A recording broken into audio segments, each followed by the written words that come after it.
I am my own the yellow, my tongue by tool.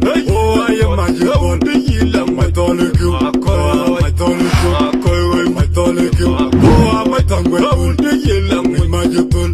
Oh, my tongue by tool, the yellow, my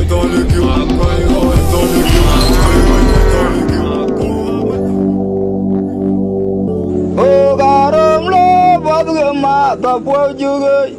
Ay nguira na yornyen ti ma yang ke mapak. Ropi jagleng dajbe yana rera ne che yang daga macam. Alam dan jawa juana guding manyunyi kola yang araj tau. Hayang gua ga malwaran dia. Arere jodi. Kuriani je gwaira na yang dan lau.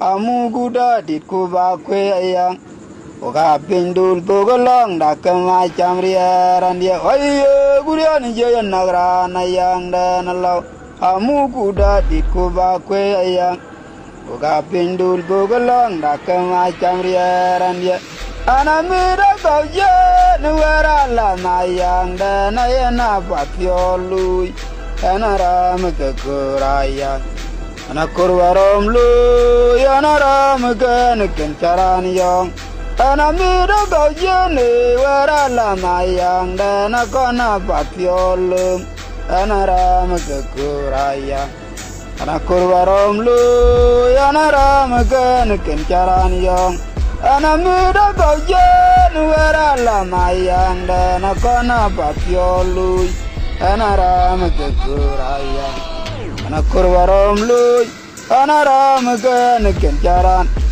Anjaran jaro je unbe umagang dire. Aja gewariya gachadi, abijang nagonya ni yang tual nau.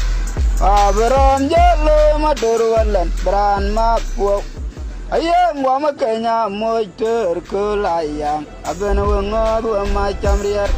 Tema gudi di jabai kum ana jero muga kon ya buat kawan poro muga kon malak barang cilik una gudi di jabai kum ana jeri de kon ya buat kawan poro muga kon malak barang cilik ini ya beci bakar nerundan acayut acero muga kawan ya Surang loy kamalalanyap Barang ciralat Iriya becir Bakar Nerundan Acayir bacerang Gawal kapanyayap Surang loy kamalalanyap Barang ciralat Ajal gerak Yen kenapa dong baik Menit walpu Yo merah jari Yen aku kaya